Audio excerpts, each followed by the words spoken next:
Ada perketatan di sini yang kita akan lakukan. Selama 10 hari ke belakang ini peningkatan COVID positif rate di Jakarta cukup tinggi, bahkan di Indonesia cukup tinggi. Bagaimana BOR, ya, dan akumulasi rate ini juga sangat menipis terus.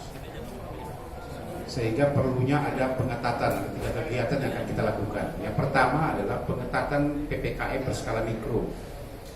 Bagaimana kita bisa mendisiplinkan, menyadarkan masyarakat untuk tetap taat terhadap protokol kesehatan, mau sadar bahwa 5M itu penting sekali. Kemudian kami ini yang bertugas melaksanakan 3T, testing, tracing maupun juga treatment terhadap orang-orang yang memang terkonfirmasi positif. Yang kedua, kegiatan kita adalah kita melakukan pendisiplinan protokol kesehatan terhadap masyarakat dengan melakukan operasi justisi bersama-sama di 3 pilar, ya, 4 pilar bersama-sama dengan tim kesehatan. Kemudian yang ketiga, bagaimana kita mengoptimalisasikan percepatan vaksinasi sesuai target dari pemerintah 1 juta 1 hari. Nah, ini terus kita gelorakan terus dari teman-teman TNI, kami dengan provinsi dan juga Polda Metro Jaya, kita lakukan vaksinasi massal. Karena upaya untuk menekan penyebaran COVID ini, menekan tingginya angka COVID adalah kita mengharapkan masyarakat Indonesia, khususnya Jakarta ini melakukan vaksinasi. Ya, ini yang terus kita gelorakan. Tetapi yang paling utama sebenarnya adanya pendisiplinan masyarakat mau sadar. Ya, mau sadar bahwa COVID ini tidak main-main. Ada lagi varian baru namanya varian Delta. Ada 4 varian baru yang menyerang kita semuanya. Sadarnya cuma gampang, 5M saja, laksanakan 5M. Kalau sudah 3 vaksinasi sudah dilakukan, yang berharap bahwa vaksinasi bisa tidak terkena, tetap akan terkena atau tidak protokol kesehatan. Nah, apa upaya-upaya lain yang kita lakukan? Minggu yang lalu sudah kita sampaikan, saya sama Dirlantas dengan ASOP menyampaikan sudah. Kita lakukan kegiatan pembatasan mobilitas masyarakat, khususnya Jakarta. 10 hari yang lalu 10 titik ya.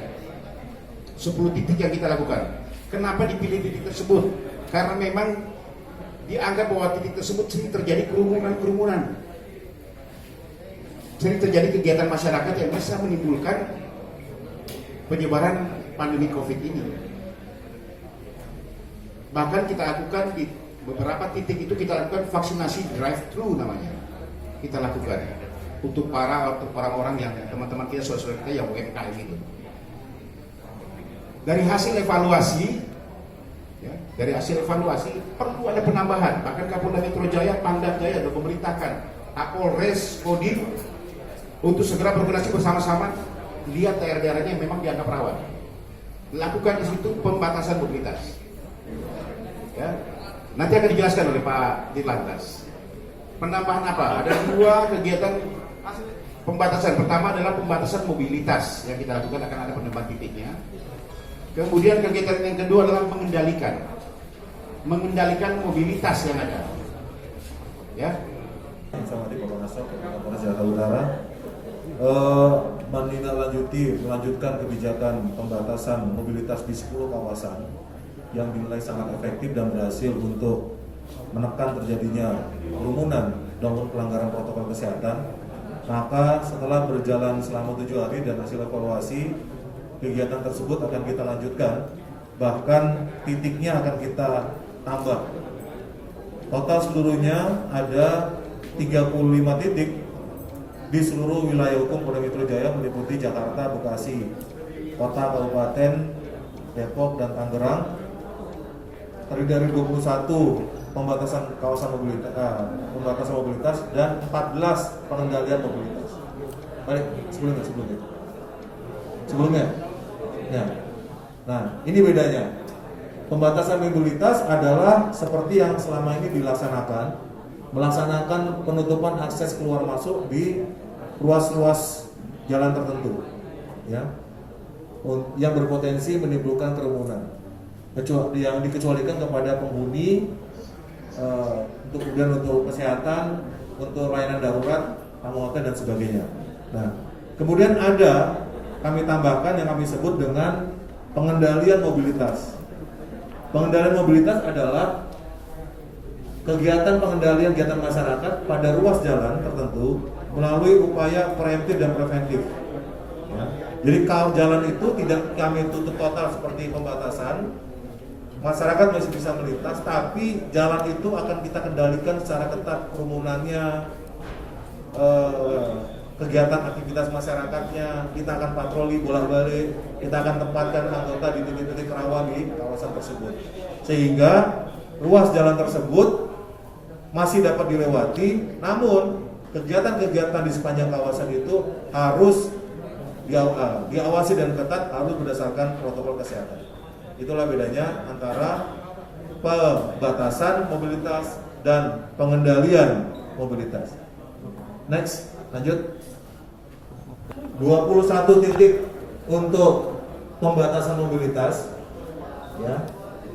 10 kemarin ditambah 11 titik, yaitu Jalan Sabang, Cikini Raya, mulai dari TL Cemutia sampai dengan Raden Saleh.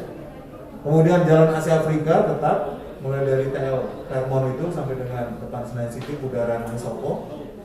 Kemudian Jalan Apron di Jakarta Pusat. Jadi Jakarta Pusat ada 4 titik. Jalan Banjir Kanal Timur di Jakarta Timur, Kemang dan Bulungan di Jakarta Selatan. Kawasan Kota Tua Jakarta Barat. Kemudian Jalan Pemancingan Sarengseng Jakarta Barat. Boulevard Kelapa Gading tetap karena ini yang dulu sebelumnya.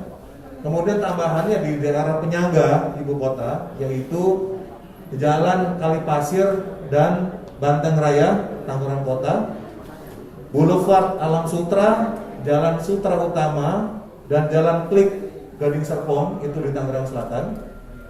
Kemudian Jalan M Yasin di depan STIE MGI di Depok, dan Jalan M Yasin yang di depan McD Depok.